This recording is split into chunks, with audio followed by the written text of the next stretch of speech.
don't need to hear me talk, but okay. And then hopefully we'll have an event in July too. We're still working on just as long as things open up, we might have a fishing event at a local park here. So that's what's coming up. And quick note about our fly fishing school. We did have to reschedule that. We were originally going to have it in May 15th, but at the time we met in January, things were still a little too hot with COVID. It's looking a lot better now, of course. So, but in the meantime, we'll work up the curriculum and we'll probably do some things online. I actually have 3 interested guinea pig students. So this was actually Jim Canton's idea about having kind of an individualized river helper sort of thing to pair up with folks. So stay tuned as we work this out. There we go. This is my usual monthly plea for volunteers, which actually we've got quite a few folks stepping up, and I'll switch to our next slide because we got some big news coming up there, and that's our new website. And John, are you online? Let you talk a little bit. Yeah, I am online. Can you hear me? Yep, you're good. Okay. So yeah, as Gordon said, we've got a new project going on regarding our website. And we're working with Chris Pollock and his crew. They're going to help us develop the site, and we're just kind of working through right now with what we want the site to look like, what we want to put on it, and we're actually going to meet with the team tomorrow evening to kind of refresh and discuss what we want and things like that, and so that they can start the development of it. And it's not. It's going to have a lot of the same stuff that's on the older site. It's going to have a refreshed look and feel to it, I think. We're going to have some sections of the site where we're going to use some of TU's capabilities around fundraising, where we can accept donations online. There's other options on there too, where you can actually sell like caps and shirts and things. If we ever decided to do that, you could have auctions and things like that. But we're just going to keep it simple for now. Just to donate us, contact us. One of the priorities we're going to do is we're going to start with the conservation section. So Al, will probably call on you to take a look at it and see what you think of what we're going to put on it. So okay. we really want your input on this. Because I think that's going to be the priority, along with the contact us and the donation stuff.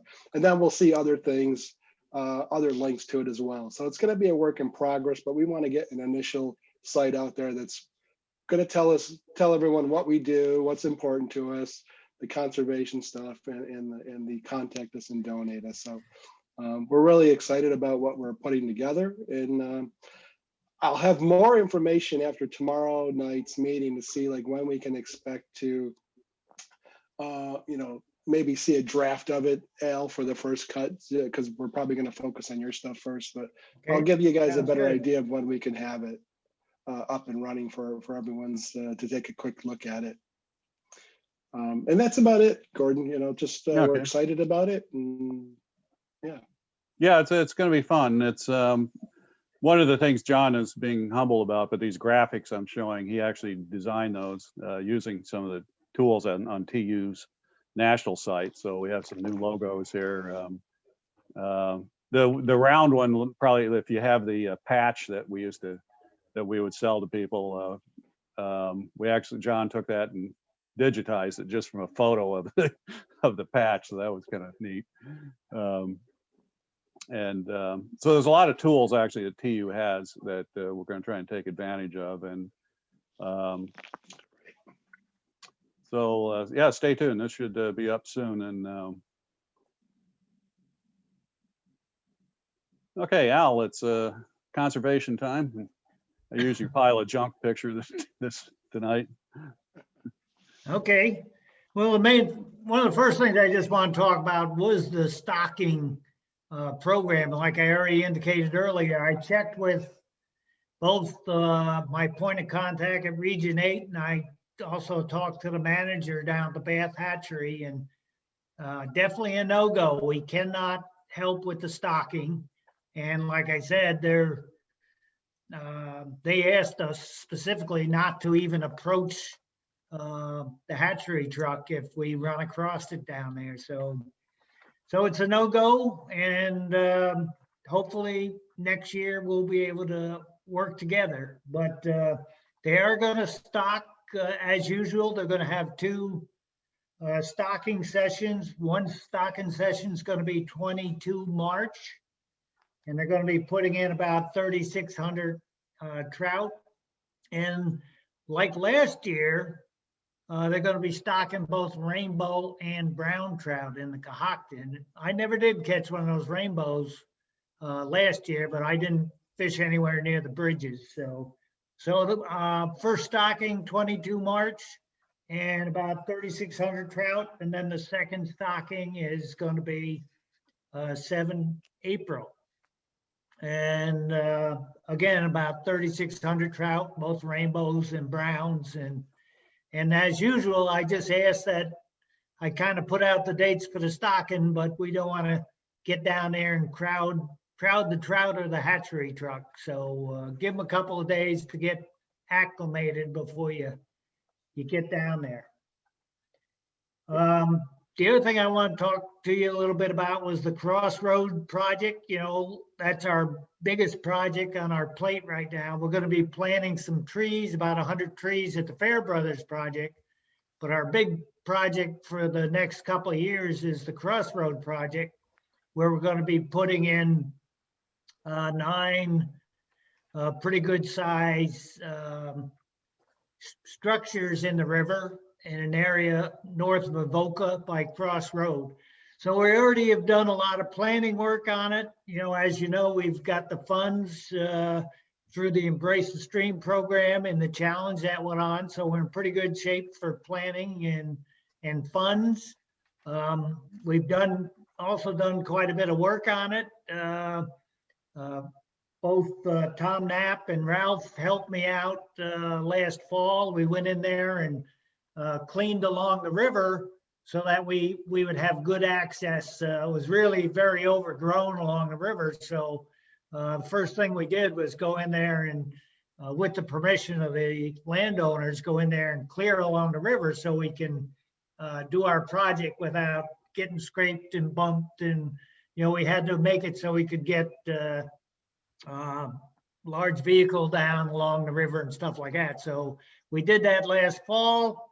One of the really good things that happened is that initially when I was planning the project, I planned on purchasing trees and having them brought into the project site. We're going to need 9 large trees, 35 to 40 foot long as part of these 9 structures. We needed 9 trees. So later on, I talked to the landowner some more. The landowner agreed to let us cut some trees right off of his property.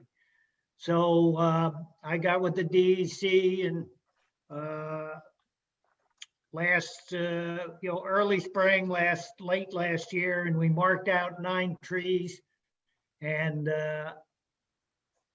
on Friday, John Feltman and I went down and we actually cut the 9 trees down and we started the trimming process on them. So the trees are on the ground.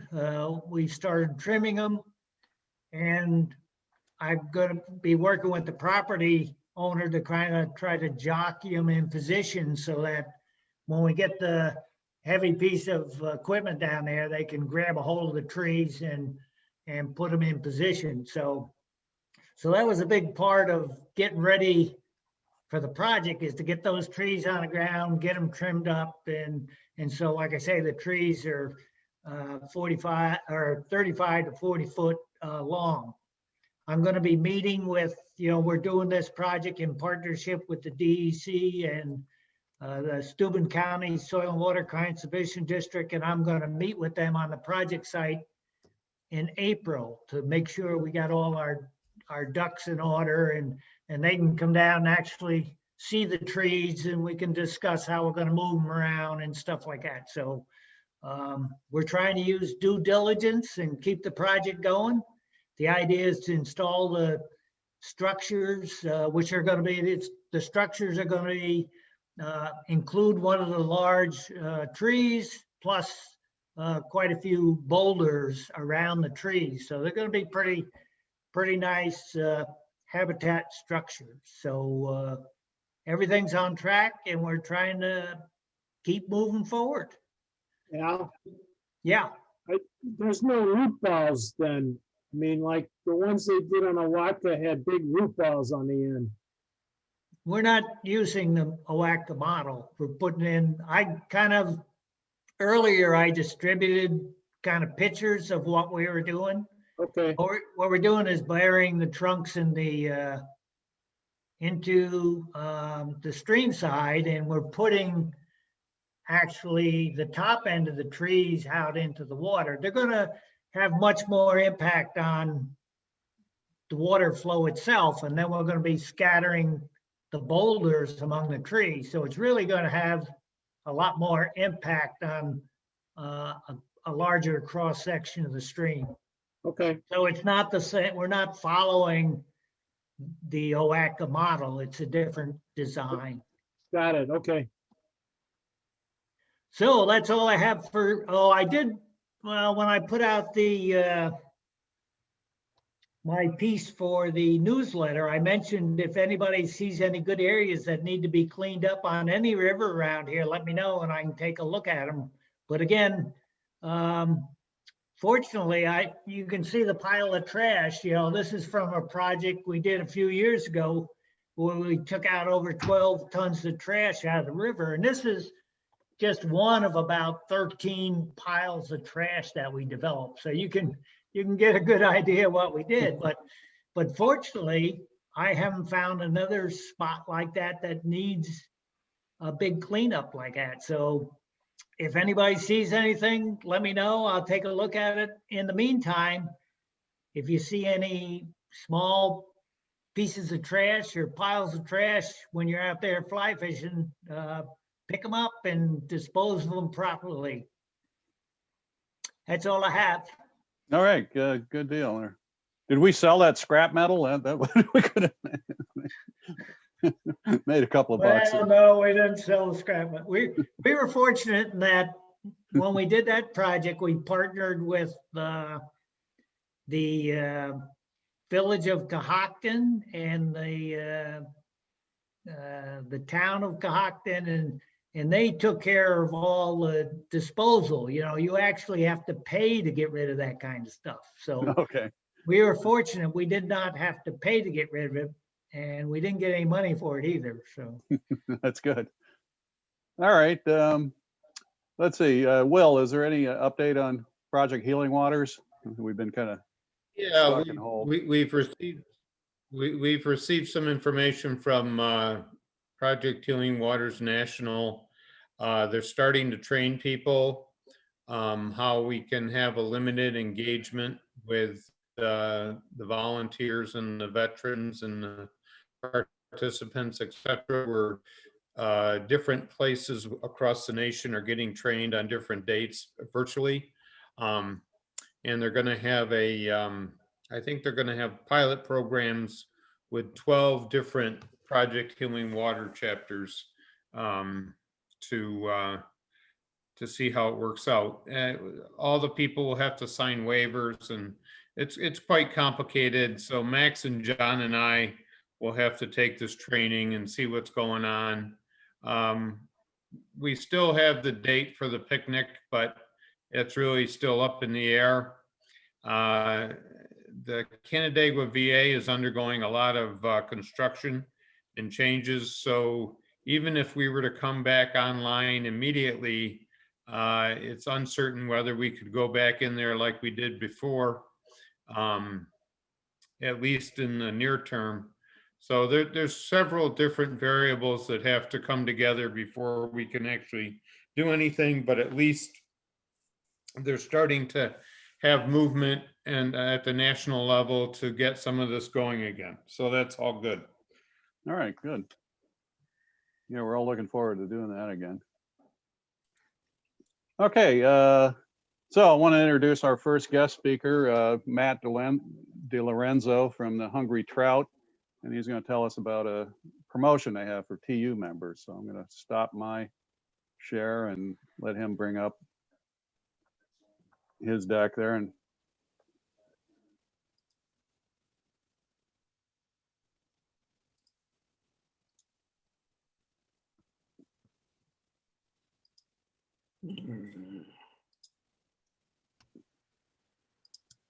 how you doing, Matt?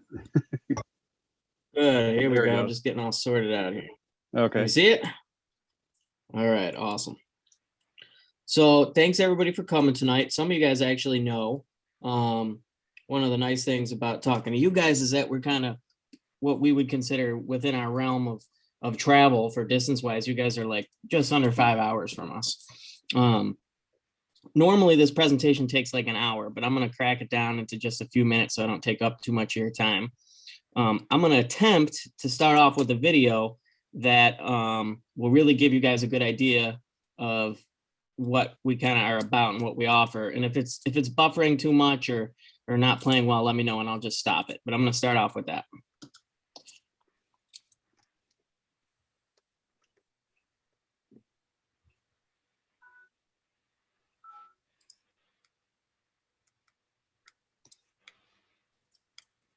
Oh, sorry.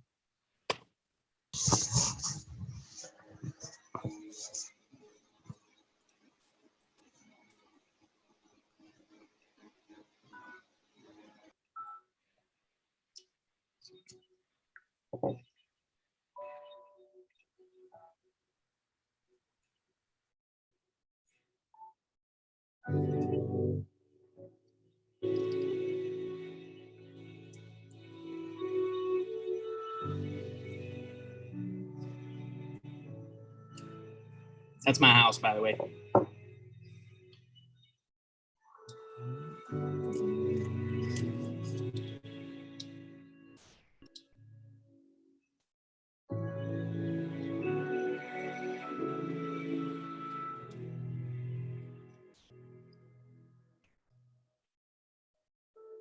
When you first fish the west branch of the Ausable, you feel like you're part of the river's history.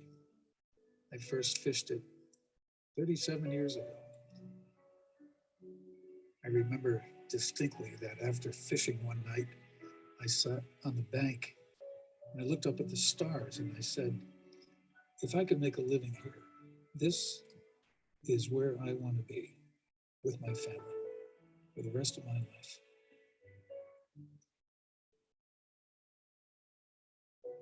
It's been a great life, terrific life. There's a lot left, but fishing this river will never go.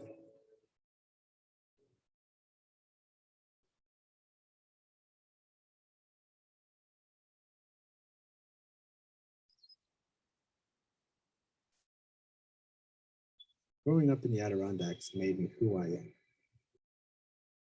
It's only after I left that I realized where I'm really from. So I came back. I'm truly one of the lucky ones, one of the lucky fathers. So many fathers watch their kids head off to college, start their careers away from home, stay away, come back a few times. But Evan came home. The Adirondacks drew him back. Now I see him just about every day. When you go fishing, you're immediately rewarded with a feeling of hope. The hope of success exists with every cast. The hope that you've done everything right and the fish will take your fly. It requires an attention that doesn't leave room for any of the other madness that's out there. It's just you and the river. The fish, the insects, the rising. It has little to do with actually catching a fish. But eventually you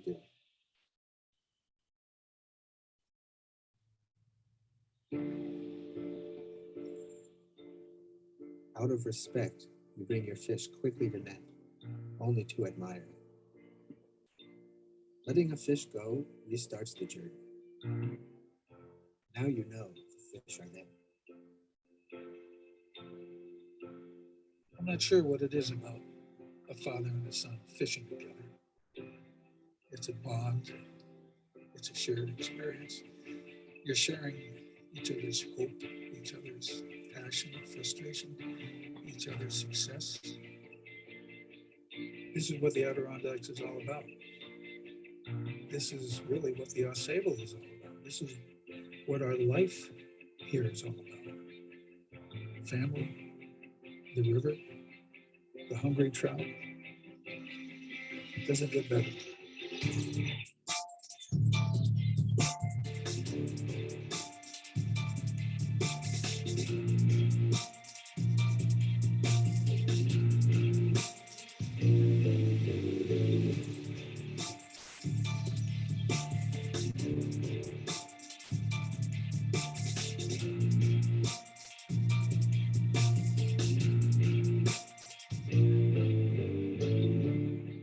I don't know what it is that continues to draw me back, but I think it's a combination of something spiritual, something natural, and something very peaceful. But it all comes together and it works. We get to create memories that last forever. Memories that are small, but that insulate you from the rest of the world.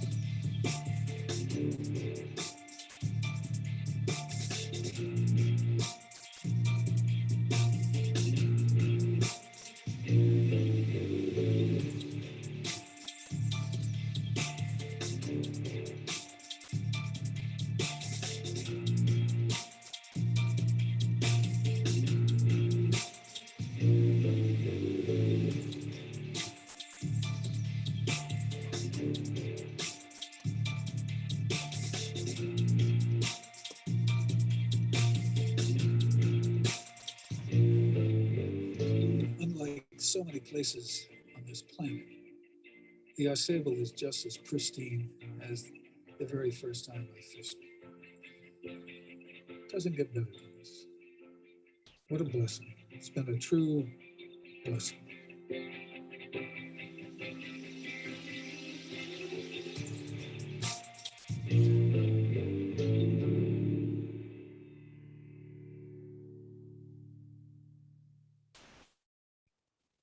All right, awesome. Everybody still with me? Yep, we're here. Wasn't too All right. bad. It was a little Little froze a choppy. couple of times, but it wasn't. Yeah, we got the idea. Wow. All right, perfect. So that kind of sets the tone. It just kind of gives you a feel for what the flavor is around here. And for those of you who don't know, the older gentleman narrating it, that's our owner, Jerry Botcher, and the younger gentleman is his son, Evan, who runs the fly fishing portion of this property. Right here, what you're looking at overhead is our motel right here. And right back here is the catch and release section of the Ausable running right out the back door of the property. And this is Whiteface Mountain, where they held the 32 and the 80 Olympics. And here's another backside view of it. So you can see the river running down right through here. This is our restaurant and our hotel and the fly shop. This is the main entrance of the hotel here. Again, just giving you a feel for what it looks like on the property. Here's a quick glimpse inside one of the rooms. And the fly shop, that's Sugar, the fly shop dog. And here's this is inside of RF McDougal's, our pub and bar. All of a sudden, I'm not getting any,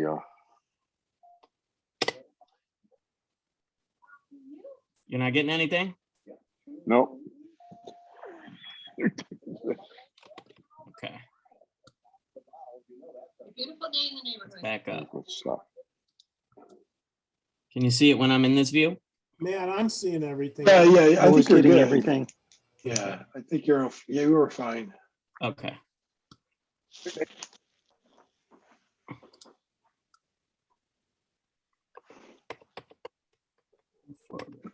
This is Eric McDougal's, the pub downstairs. This was built about 20 years ago. And this is outside of the restaurant on our outdoors with some of our outdoor seating. You can see that this is what we call the home pool stretch right here, right behind the restaurant. So many trout have been caught right there. It's unbelievable. All right, let's talk a quick bit about the fishing just in the area in general now that you've seen the hotel. So for those of you who have gotten to travel, this is a view of what Durango, Colorado, one of like the famed fly fishing destinations, looks like from above.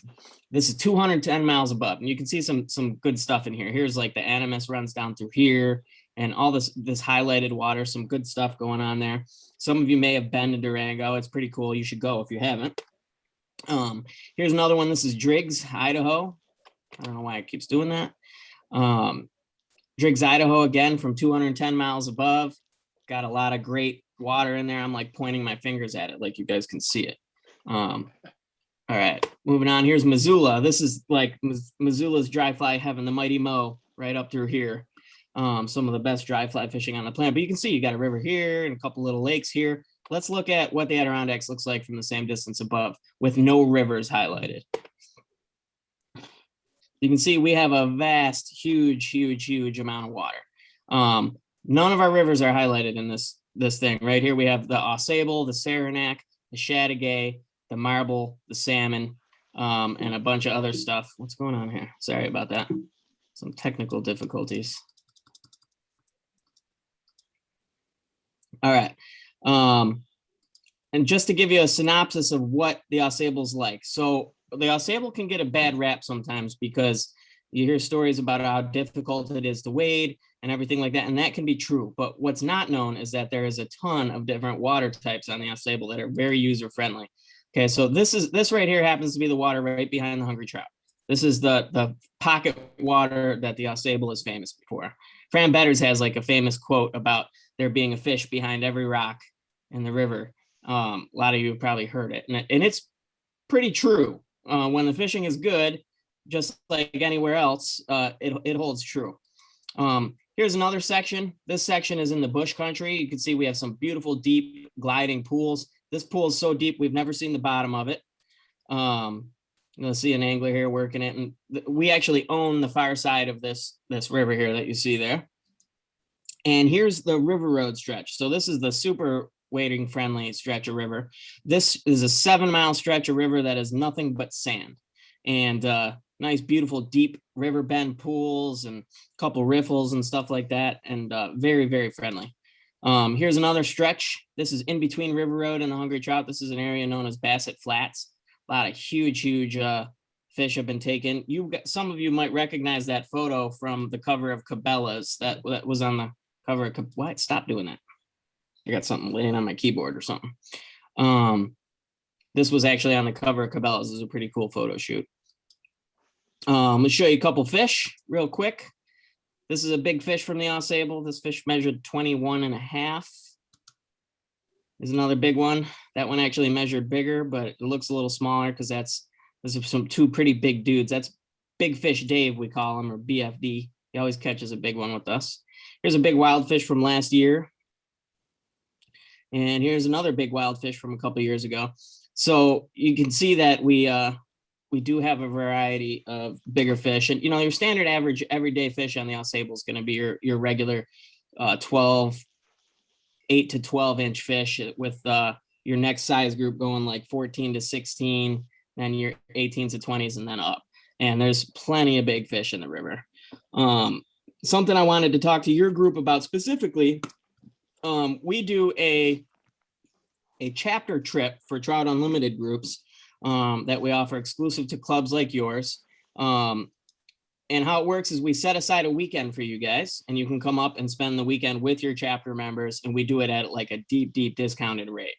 I'd read you this, but this is kind of a synopsis of what we just talked about. But basically, the trip we put together for your chapter is you guys set aside a date, a weekend or 2 weekdays or whatnot, have a little group leader. We do all the work for you. You just got to pick some dates and get us some names, and you get 2 nights lodging with as much fishing as you want. The cost of the trip covers all of your lodging.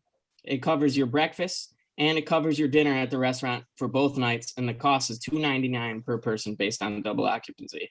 So it's really, really cheap. You get some fine dining meals out of it and 2 nights lodging, and you get a ton of fishing. Give you an idea. Here's some better pictures here. This is our restaurant. This is where you'll be fishing back here, and just a little clip of food and stuff like that. Here's a sample itinerary for you. Pretty simple. Day 1, you arrive. You guys link up in the evening for drinks, or you just go fishing. That's up to you. And you guys, your group leader just kind of lets me know what time you want to eat dinner, and you guys all link up for dinner. And then in the morning, it repeats with breakfast. And then you either meet your fishing guides if you have one, or you just go out and fish. Repeat it again with cocktail hour and dinner. And then the next day you have breakfast and you go fishing and leave. Pretty simple stuff. It includes all your lodging, all your dinner, all your taxes, all your gratuities. And the only thing it doesn't include is your flies and gear and booze. So you can see it all right there. And I believe, Gordon, you have this, right? Yeah, I actually attached it to our newsletter, and I'll leave it on there. Okay, great. So Gordon has this, and now you guys can talk amongst yourselves if you want to do that. That rate is pretty significantly reduced from what it would cost you if you came on your own. That's about it. I tried to do that pretty fast, so I didn't take up too much of your time. I cut that down from like an hour to 10 minutes so that you guys could ask any questions or anything like that, and move on with your evening. I understand there's some fly tying coming up. So, the other thing we will do for Trout Unlimited groups is we have this 2-mile section of extremely remote, very private piece of the river called the Bush Country. Ralph, I think you've been in the Bush Country, right? Yeah. Yes, I have. It's this place is pretty cool. It's one of the most historically significant pieces of water that I can think of. For those of you who've read Ray Bergman's book, Trout, a lot of it was written based around his experiences on this particular piece of water. So you can add on to your trip if you want to with a guided trip down there for $269 per person on double occupancy. That gives you that 2 miles of river alone by yourself. It's pretty cool. Great fishing, some beautiful, like epic legendary holes, fish like this. It's pretty awesome. So anybody have any questions? Hey, I got a question for you, Matthew. Shoot. Would you entertain, could you work us up a price, say if we want to do 2 days of fishing, like you arrive, do 2 days of fishing and then depart? I have trouble driving up there for 1 day of fishing. Sure. What we do for gentlemen like yourself is you just book that standard Trout Unlimited package. And then, you give me a call and let me know that you want to stay another night, and I'll work out a price for you to stay that extra night. Fair enough. Something else I wanted to add, I'm kind of familiar with your area. I grew up in Western New York. I fish the Genesee and the Watka a lot. Here's a little picture of where we are in comparison to you. But somebody brought up a good thing about the stocking earlier about the 3,600 fish. I think it was going into the Cohocton. I don't know if that's accurate or not, but to give you an idea of how many fish we get in the Ausable, the Ausables split into 2 ancestral branches, the East Branch and the West Branch. The East Branch, which is the historically significant water, which now fishes to a lesser degree than the West Branch. That branch gets stocked with 13,860 fish out of our first round of stockings. The West Branch, right behind the resort here, which runs from here to Lake Placid, and it's about 14, 15 miles of good water. That branch gets 22,000 fish in its first round of stocking. So that gives you an idea of how many fish we have in the Ausable. There's a ton of good fish. As long as the weather holds out, unlike last year where we had like just horrific droughts, the fishing is it's bang up all year round. You have both rainbows and browns, or one? Rainbows, browns, and brook trout. Yep. Okay. It's dominated by browns. Last year we actually had some phenomenal fishing for rainbows throughout the season, including through the drought, which was strange. And there are some native brook trout in it. It's the whole river is freestone. It's fed by little feeder tributaries, and most of those have brook trout in them. So you get near one of those, often you can catch a few small brookies. So we call it the Ausable Slam when you catch all 3. Anything else? Is there a minimum number to get the chapter rate? I'll do it for 2 guys. Okay. Mhm. Generally speaking, most chapters bring like 8 to 10 people. Yeah. But I'll do it for as few as 2. Okay, that's good. If I may put 2 cents worth in, the guides, and I've been with many of them up there, are terrific. The water's terrific. And if you haven't been up there, you're missing something. Yeah, it's been on my list for years, so I think I am going to take you up on this, Matt. So, Yeah, even from a historical standpoint, I'll bring this thing back up again. If you're a fan of history and fly fishing, like a lot of us are in Trout Unlimited, here is a little bit of info about the people who kind of made this place famous. So you'll see the list of names like John Alden Knight. He was involved in creating the what we call CFS. You have Preston Jennings, George Michael, Lucien LeBranche. He created the Mickey Finn, Willis Stauffer, Art Flick, Lee Wolf, Fran Betters, and Ray Bergman, just to name a few. Out of that list, those guys were regular visitors to this river. I love this little quote by Ray Bergman. It says, "What stream is this? You who have been here have guessed it at the first. It's the West Branch of the Ausable, a river rife with fishing legends, the home of numerous trout, a stream wildly fascinating, capable of giving you a grand time and a miserable one, a stream possessing a Dr. Jekyll and Mr. Hyde temperament, and a character strong enough to spread its fame from one corner of the country to the other." Who wouldn't want to go there? So you have good dry fly action? Great dry fly action. If you want dry fly action, you really want to be here middle of May through the end of June. That's our dry fly season, which is not dissimilar from yours. yeah, we just got an endorsement in the chat from John. I totally agree. The pocket water is fantastic. I really believe it to be the best pocket water in the country. I've had a chance to fish some of the like legendary pocket water rivers, the Yellowstone, the Madison, the Blackfoot. We have all of that right here in New York, and so few people have seen it. It's the few people who do come here and they say, "Oh, I want to fish this great pocket water," and they go right into the heart of where all our beefy pocket water is, and they say, "Oh my gosh, this is impossible to wade," and that's how it gets a reputation for that. But there's so much of it that it's not that way. Does the price include guides? The price does not include guides. It includes your lodging.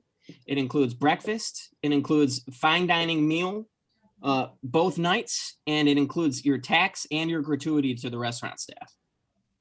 And how far back, or how do you get back to the $269 venture? I'm not aware of the $269 venture. The wilderness fishing. What's that?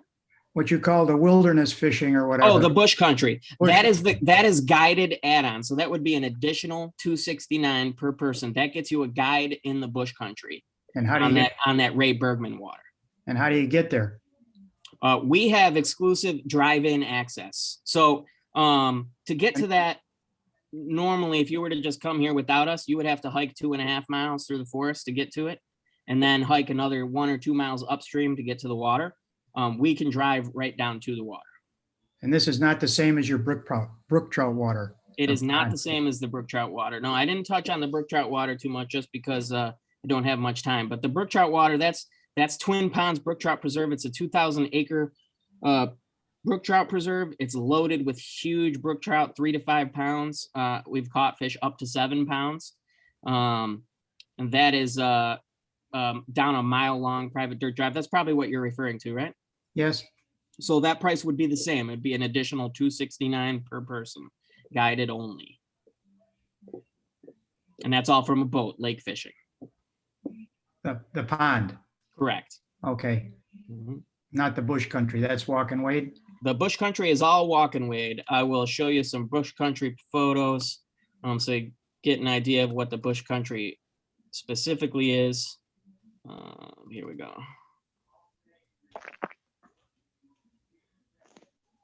You had run up a guy fishing and you were saying the piece of cross was part that you owned. Wasn't that the bush country? That's the bush country. Yeah, and, and it's a bad habit. We say own, but we lease that property. We've leased it for 30 years. Here's coming up a picture of the bush country right here. This is a stretch called Sheep's Head Bend. You can see it's a lot of pocket water in there. But then there's also these big gliding pools, like this. It'll come up. This is big water down here, and great streamside access in the bush country. You can see you can just kind of walk along the shore here quite easily. And then here's the big pool I showed you earlier. This is it's called Slant Rock. This pool, we've never seen the bottom of it. It's extremely deep. We have no idea how deep it is. Catch a lot of big fish out of there every year. And then quickly give you I'll show you, for the gentleman who asked about the brook trout, I'll give you a quick glimpse at some brook trout if I can. Let's see. I can get this on the side.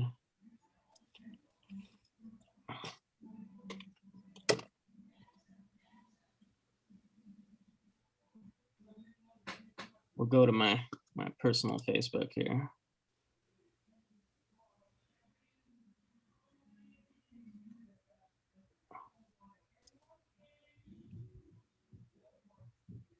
There's a bunch of hunting stuff in here because I hunt a lot. This is the section that you fished, Ralph, right here.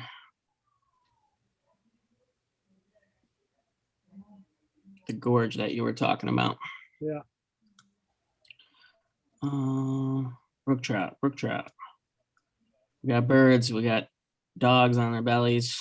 I just saw one and you scrolled up. Yeah, I got a bunch of bird dogs in the house. I'm always taking pictures of them. Right, here's a big brook trout from the ponds.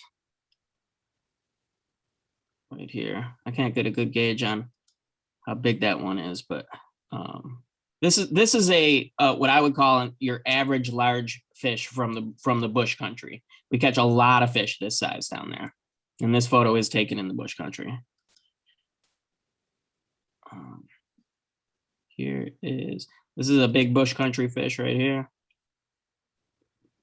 Just to give you an idea of what you can expect. There's a big one. That kid is 12 years old. He's caught a big fish with me every year. He's been with me for like probably 5 or 6 years. And here's the brook trout pond fish. This is what I wanted to show you. So our Twin Ponds brook trout preserve, we catch fish like this in there all the time, without fail, almost without fail. And they get much bigger than this. These fish, by the way, are wild. This is not a stocked fishery. Any other questions? When you add on the either the bush or the brook trout, the guides provide lunches then, and yep, the guides provide lunches on full days. Yep. And you can add on any fishing you want. That's just something that we kind of coined for you guys, is that bush country package. But so the bush country package and the Twin Ponds would be an additional $269.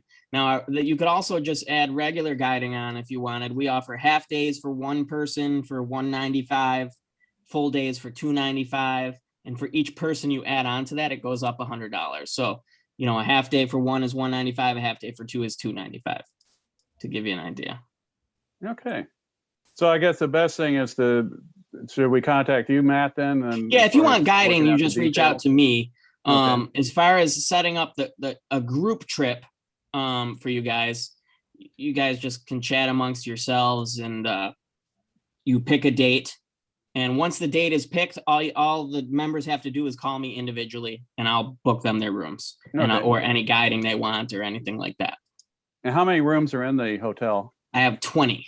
20. Okay. Yep. Mm-hmm. All of them right here on the river. Here's a big brookie. This fish broke the state record. Wow. Yeah. Cool. Any All other right, well, questions? great. Yeah, thanks for showing us. So I'm sure some of us are going to be a hold of it. We'll talk amongst ourselves as to who's interested in getting there, but I'm pretty sure we'll have a road trip of some of our folks up there. Awesome. Awesome. Hey, thanks for the presentation. You're welcome. Thank you for having me. Yeah, well, no, Thanks, thanks. Matt. Thank you. Yep, thanks very much. Thank you. Thank you, Matt. Okay. Looks Thank great. you. You guys fishing with guns? Really? We run a bird hunting program up here for grouse and woodcock. Hate to be the bird. Here we go. Okay, let me do part 2. So thanks a lot, Matt. We'll swing into here real quick. And so the second part, we're going to do some fly tying, and then we don't have our have our act together yet to do live fly tying, but that'll be in the future. But I wanted to show off actually a new feature of us, and that's our new YouTube channel. So Ralph and Will are going to help me with this, and then we're actually going to be viewing these videos for these featured flies on our YouTube channel, where we've collected quite a few different ones. So without further ado, let me, Ralph is going to do our first 2 flies, and I'll bring up his slideshow and let him talk to that, and then we'll actually view a video of seeing them tied. So you should see your blue wing olive. I got it. Okay. All right. Gordon asked a couple of us to help him out with this. And so I thought, geez, if we're talking to Cohocton, what fly can we talk about that is going to be helpful to those of us that fish down there? And the one that comes out screaming at you is the blue wing olive, or Baetis. And so it's one of the most prolific mayflies on North American streams. It can reproduce as many as, or produce as many as 3 generations of blue wing olives every year. They're often some of the first major hatches in the spring and the last hatches in the fall. When it's really cold outside, it's the warmest part of the day. And what helps is water temperature of 40 degrees or better. And another good thing about blue wing olives is when the weather is bad, so it's overcast or rainy, you often get blue wing olive hatches, whereas you may not get other, other bugs coming off the water. It's interesting that blue wing olives were called blue wing olives. People think they're all olive bodies and blue wings, but it's not necessarily true. They often have shades of gray body or brownish olive bodies. So, when you're tying flies, you may want to change up the body and the wings just a little bit to match the hatch. So anyway, you can switch the slide. So we're going to talk about 2 stages: the adult or done, or the nymph. And so you go to hatch chart. So this gives you an idea how prevalent they are, whether you're fishing the Cohocton, the Ewaka, Springbrook up here in near Rochester, or where Matt is at the Ausable or down at the Delaware. They're all over. So this is a fly you should have in your arsenal, in your fly box. Okay. So this is a picture of the fly that Tim Flagler is going to take us through. It's a blue wing olive nymph beadhead, and so let's go see the video. Okay. And here's the recipe. We'll post that on in the next newsletter, but By the way, before we get started, this is some of these older videos that Tim has. He was big on Dairiki hooks. Well, Dairiki hooks are really no longer in business. So on both of these patterns that I'm going to show you here, I put a different hook on here, a Daiichi, in this case, a 2X long down eye nymph hook, like a Daiichi 1710 or X710.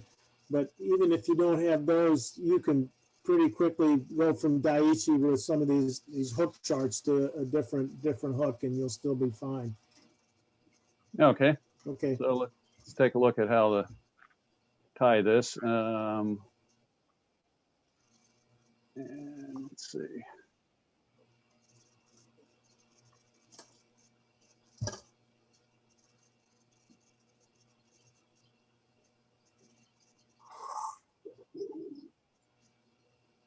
So let me know when you can see our YouTube. I got it. Okay. So what we've done here, we just created this the other day. And so if you go to YouTube and do a search on Canandaigua Lake TU, you should be able to find our channel. And please subscribe to it. And so the fly tying we've gathered in what's called a playlist. And so this is, we're going to go through the two blue wing olives that Ralph has talked about. And then I also added all the flies that we've taught in our fly tying school, all the different patterns. And I found all of those mostly from Tim Flagler, but a few other tyers.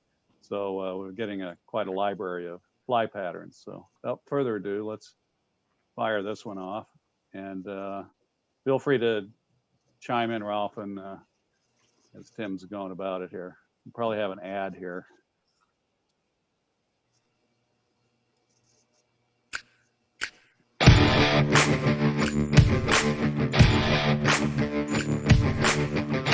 I like how they target. I like how these flight times. Oh, hey, you want to see this quick tie knot?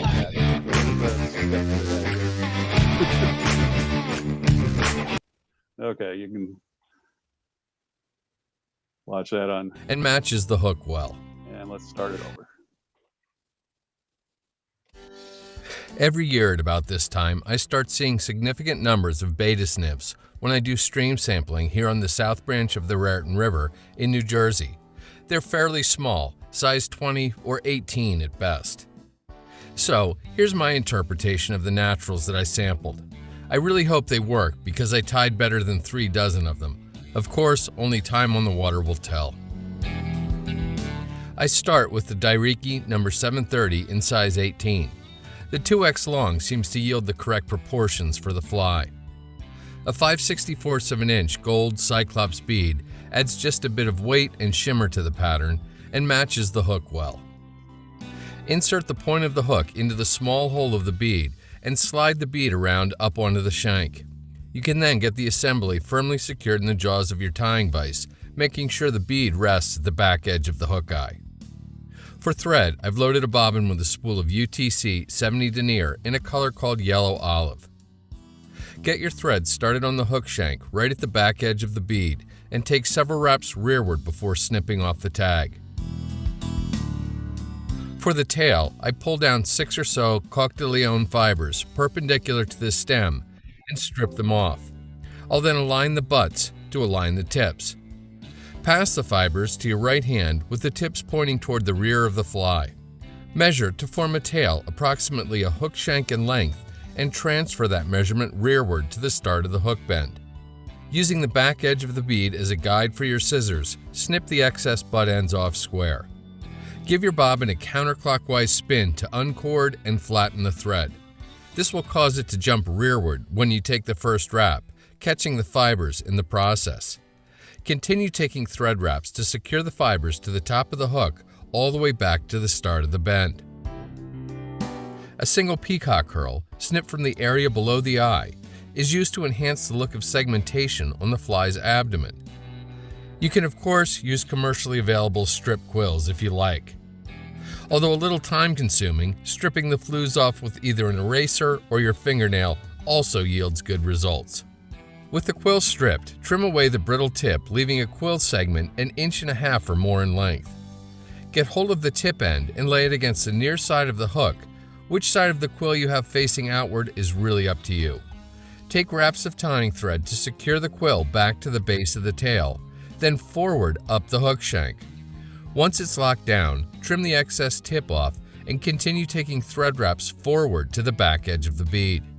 To add some taper to the body, wrap back with your tying thread 1/3 of the way down the hook shank, then forward to behind the bead. Now go 2/3 of the way down the shank and back to the bead. On the third trip down, go all the way to the base of the tail.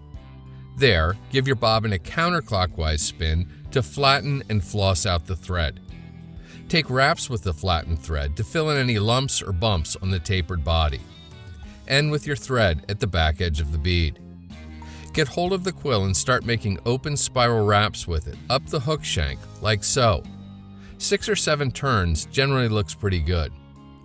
Attach the quill with wraps of tying thread behind the bead, then snip the excess off close. To reinforce the delicate body, I like to use a very thin UV cure resin, here Bone Dry from Solarez. Apply just the thinnest of coats to the entire body of the fly. You can use a bodkin to smooth out the resin so everything stays both even and svelte. When you're happy with how the resin looks, pick up your UV torch and give the entire body an ample shot of UV light, which will cure the resin so it's hard and dry to the touch. Pheasant tail fibers, dyed golden yellow, are used to create the wing case. Pull down a half dozen or so perpendicular to the stem and strip them free. It's a good idea to cut off the curlies so they don't get hung up. Then, switch the fibers around and snip off 1/4 inch or so of their brittle tips. Once again, give your bobbin a counterclockwise spin to uncord the thread. This will allow it to jump rearward when you take a wrap to capture the pheasant tail fibers right at the back edge of the bead. Continue taking thread wraps rearward to bind the fibers down to the top of the hook shank. Take wraps rearward and test every so often until you're satisfied with the length of the wing case. To me, this looks about right. Olive-colored rabbit fur dubbing is used to create the thorax of the fly. A small pinch is all you need. Use the fur to build up a short, thin dubbing noodle on your tying thread, maybe 1.25 inches in length. Then start taking wraps with the noodle to create a slightly enlarged thorax on the fly. End with bare thread at the back edge of the bead. Pull the pheasant tail fibers out over top of the bead to form the wing case and anchor it with 2 tight wraps of tying thread. We're going to try to keep the thread collar to an absolute minimum here, so it's almost invisible. With the wing case anchored, reach in with your tying scissors and snip the excess butt ends of the pheasant tail off close. Pick up another very small amount of the same UV cure resin as before and use it to coat the wing case, the 2 thread wraps, and the snipped off butt ends on the bead. We're really not looking for a high build wing case on this fly. Try to keep it nice and thin.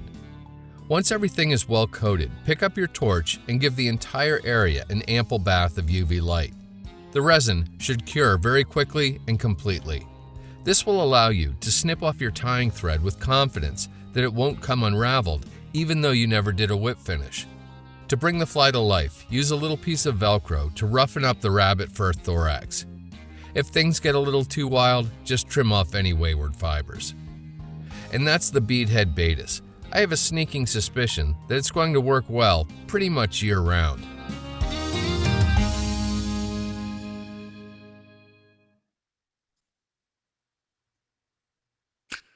Okay, that was a pretty simple one.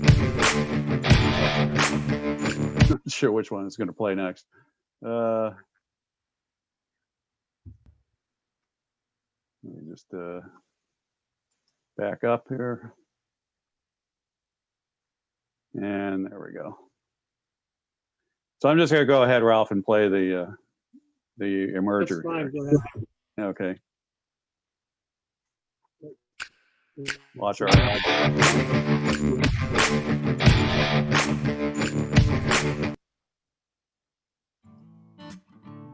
This is the way author, fly tyer, and blogger Matt Grobert likes to tie a blue-winged olive. The pattern is fairly easy to tie and is designed to ride low in the surface film. Matt begins with a size 18 Dairiki number 305 dry fly hook, but depending on circumstances, you may want anything from about a 16 down to a 24. Matt mashes the barb on the hook before securing it in his vise. For thread, he loads a bobbin with a spool of 6/0 olive Danville.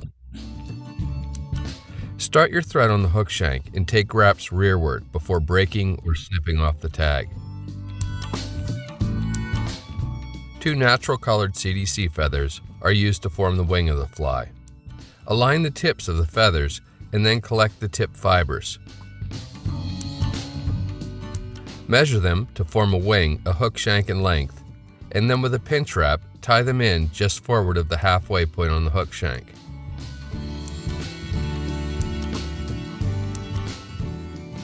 Lift up the butts and snip them off at an angle. Then, take a few wraps of tying thread to cover the butts and lift the wing up to check its position and length. If all looks good, pull just the smallest amount of dubbing from the packet, here olive superfine. This is used to form a small ball right at the hook bend in order to split the fly's tails. With the ball in place, wrap your thread forward just a bit. Select a dozen or so stiff hackle fibers, and while keeping the tips aligned, strip them from the stem.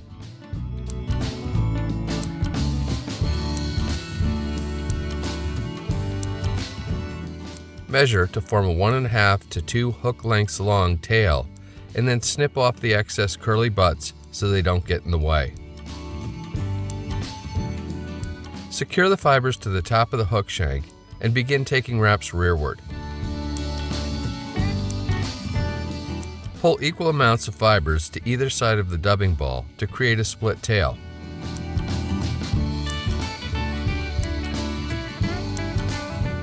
If you have extra or errant fibers, simply snip them off close.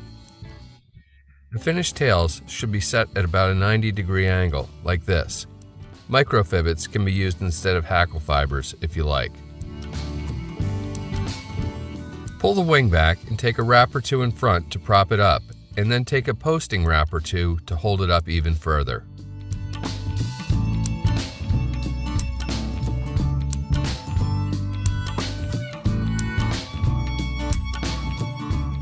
With the wing oriented correctly, take wraps rearward to smooth out the underbody of the fly. Use the same dubbing you used before, but this time create a dubbing noodle on your tying thread long enough to form the abdomen of the fly.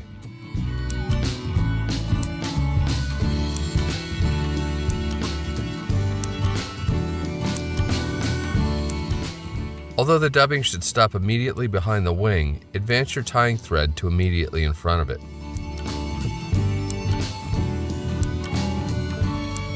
Select an appropriately sized hackle and pull it free from the neck.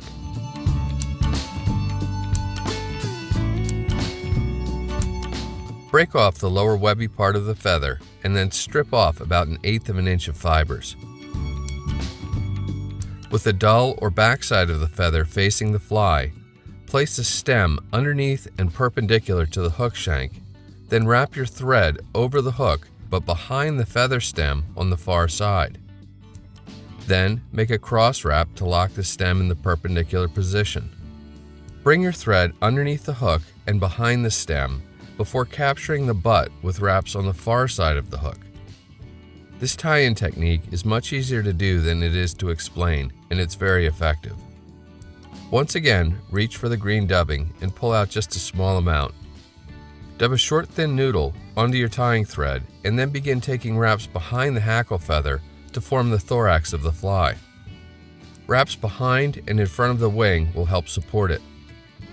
End with your tying thread in front of the hackle and immediately behind the hook eye.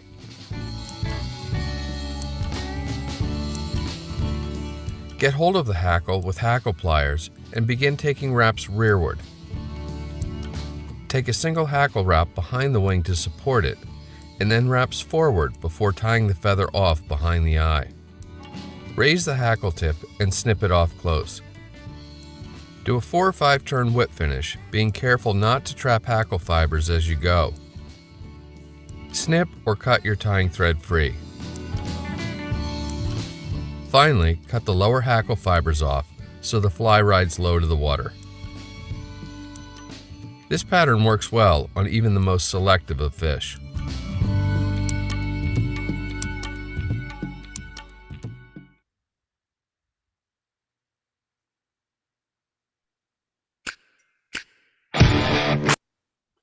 All right, both of those looked actually pretty easy to tie there, so look very effective.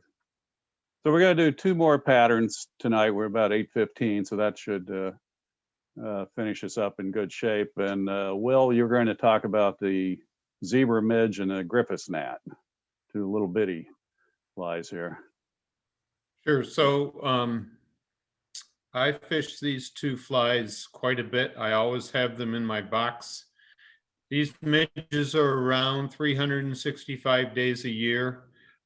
Fish will feed on them every day if they are given the opportunity. I like to think of midges as like the peanuts on the bar. You know, without even knowing it, you're eating them, and pretty soon you weigh 300 pounds because you've been eating peanuts at a bar. So a lot of big fish feed on these little critters. They're not very big, size 18 to 24. In terms of usefulness on local streams, I fish them whenever the water is cold because there's not a lot of other insect activity. I'm not sure they always represent midges. I think sometimes a zebra midge can be a stonefly. And we have an early black stonefly hatch here up in upstate New York. I've used them out west. I once was on the Madison when it was blown out, and I got a bunch of little black caddis about size 18 on my waders. No one was catching fish. The water was off color. I put on a zebra midge in about 4 split shot and got it right down to the bottom, and lo and behold, started catching fish. So it imitates much more than just midges. In terms of upcoming usefulness of this zebra midge, we had a time about 4 or 5 years ago where we had about a week of very warm weather, and the Hendricksons came out on Waka Creek about mid-March. And myself and quite a few friends were out there, and we caught a ton of fish, and we all were excited.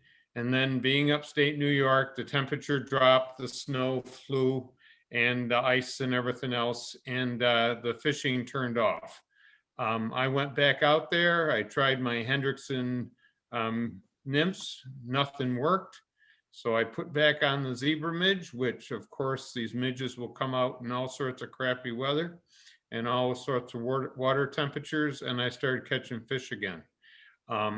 If you want to see an example of the change in water temperature, just go on the USGS site right now for Irondequoit Creek, and you will see that the water temperature at the Blossom Road station was at a high of 48, and then it dropped down to a low of 36 degrees in 3 days, which will give you an idea how quickly the water temperature can change in our local streams and how quickly that can affect what bugs are coming off. These zebra midges will be there no matter what the temperature is. So that's my suggestion. Always have these in your box. Another example of how I use them is when I'm fishing a 2 nymph rig. If I'm fishing a Hendrickson nymph as the top fly, I'll tie a 12, 18-inch dropper with a zebra midge behind it. And these fish have been seeing them and they've been eating them. And if they're not on the Hendricksons yet, they'll hit the zebra midge. So that's my suggestion for these flies. All right, so let's take a look at how to tie it up.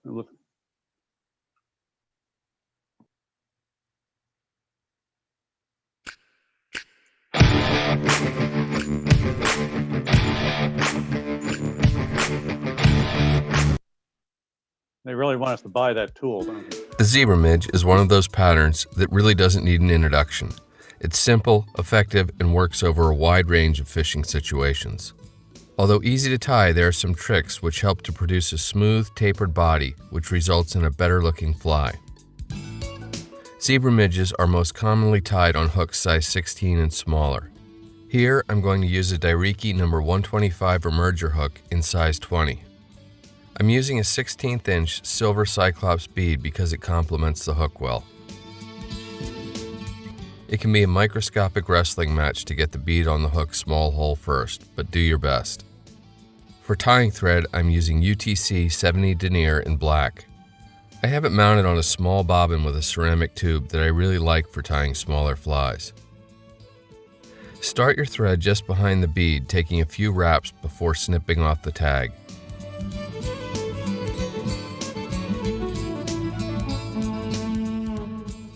For the rib of the fly, I'm using silver ultra wire in size small. Break or snip off about 5 or 6 inches. Insert one end of the wire just behind the bead head and start taking wraps with your tying thread rearward. Only go about 1/3 of the fly's body length before reversing direction and wrapping back toward the bead. Now wrap back and go another 1/3 before changing direction and once again taking wraps back toward the bead.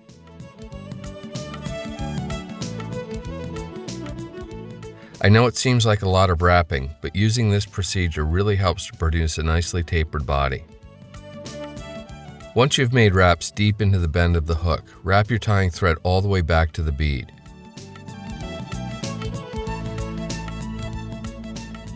Once there, spin your bobbin counterclockwise. What this does is relax the twist in the thread and flatten it out. I think you can actually see it getting wider and flatter in this shot. Now, again, begin wrapping the thread rearward. As you can see, the flattened thread helps to smooth out lumps and bumps. During the process, you're going to need to spin the bobbin counterclockwise a number of times in order to keep the thread flat. As you can imagine, this process of tapering the body and then applying flattened thread wraps will work on other patterns as well. When you get back to the bead, rotate your bobbin the other way, clockwise, to retwist the thread, giving it a round, thin diameter. Get hold of your ultra wire and begin making open spiral wraps up the shank, trying to keep those wraps as evenly spaced as possible. I doubt trout care, but evenly spaced wraps do make for a better looking fly.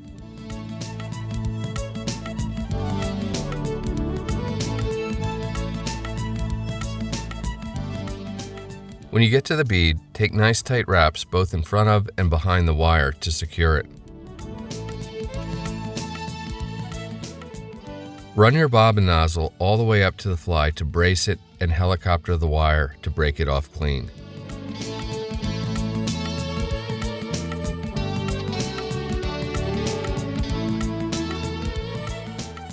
Take a few wraps behind the bead to build up a little collar, and then whip finish and snip or cut your tying thread free. I personally don't use head cement on these, but it certainly couldn't hurt.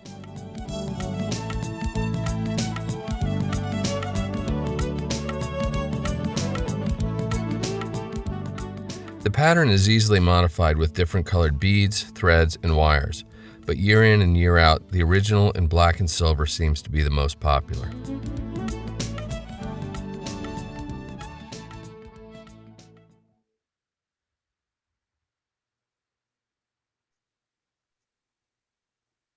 Hey, Gordon, Yeah, I was just going to add one other thing. If you use a red floss thread to make a red one, a lot of times when you put it in water, it will turn black. So you have a black zebra midge anyway. So if you're going to use a red thread, you should check and make sure it doesn't turn black when it gets wet.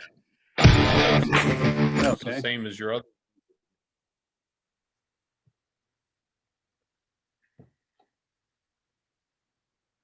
All right, so we're going to do one more fly, the Griffiths gnat, which is another midge.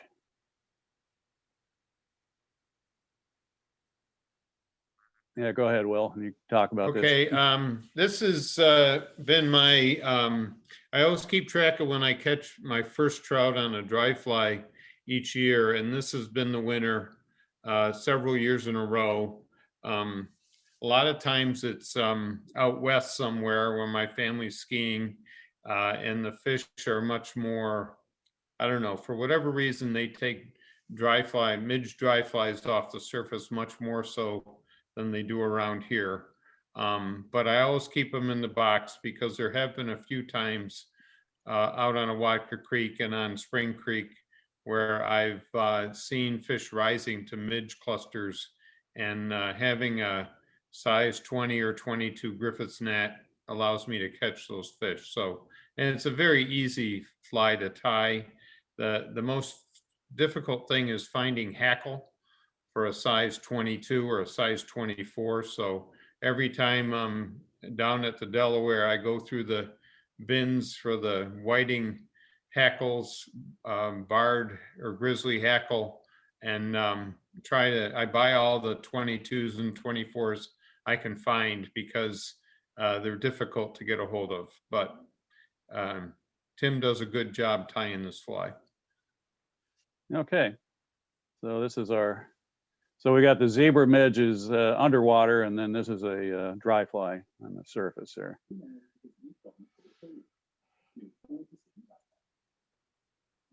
Okay. So are you frustrated with tying fishing knots with fine line and tippets due to fat fingers, decreasing vision, essential tremors, fishing at night? Or do you just plain suck at tying knots with your hands like I do? Now you can eliminate those frustrations. Okay. Well, Midges are small, very small, but at times they make up a significant part of a trout's diet. Of all midge imitations, the Griffith's gnat is arguably the most well-known. Although larger sizes work well, I'm going to tie a Griffith's gnat here on a size 20, number 305 Dairiki dry fly hook. Because the fly is fairly simple, tying it on really small hooks isn't that bad. After securing the hook in the vise, I'm going to load a bobbin with UTC 70 denier black thread. Start the thread just behind the hook eye. After about 4 or 5 turns, snip off the tag end and select a single peacock curl. Starting an inch or two down from the tip, secure the herl to the hook shank, working it to the far side of the hook as you go, and then pull or snip the brittle tip free. For the hackle, I'm going to use a size 20 grizzly hackle from a Whiting's 100s pack. With the dull side facing toward you, snip a few fibers from either side of the stem to give your thread some purchase.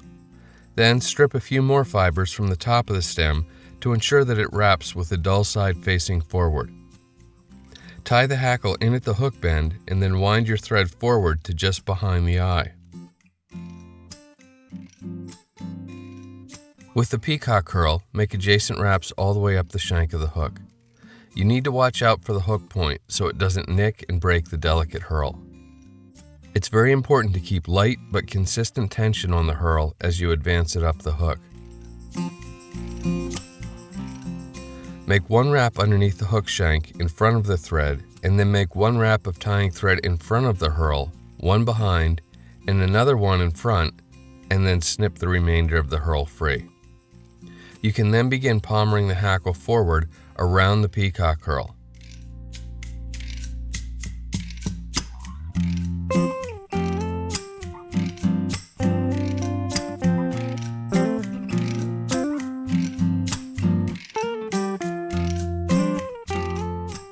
Then repeat the same tie-off procedure as before.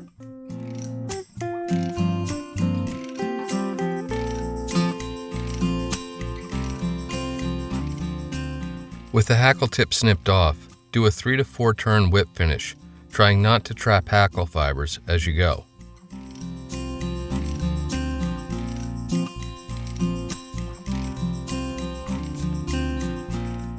Then snip or cut your thread free. Whether trout mistake it for a single midge or a clump of midges, who knows? All that really matters is the Griffiths net has, over the years, proven itself to be a remarkably effective pattern. Try it in sizes from as large as 14 all the way down to a 24.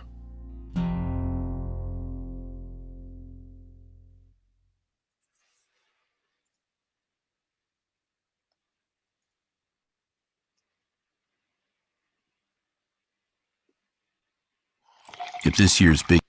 Okay, they want to push those ads. Okay, that was we're at 8:30, which is our quitting time here. So here again, this is our new YouTube channel for the chapter, and we've got, looks like 17 patterns so far, the ones we teach at our class. So if you have any ideas of other patterns you'd like us to add here, let us know. So we're actually going to use this in conjunction with our website. So we'll have a fly tying page eventually, and a lot of these videos on there. So I'm going to turn off the screen and wrap up the meeting here. Thanks for everyone that came. We had up to, I think, 26 folks on our meeting, which is pretty good for us. So thanks all of you. Those are some good looking patterns, simple to tie too, and effective. So thanks, Ralph and Will for going through those. And thanks, Matt. It looks like he's ducked out, but he thanked all of us for the short visit there. And looks like a great resort. And I know I'm going to try and check it out this year. So if anyone is interested in that too, get in touch with me, and we can probably arrange some road trips up to the Hungry Trout. All right, I'm going to shut up and give everyone their night back. Thanks for joining us again, and hope to see you in April. Yep. Good night, Gordon. Night.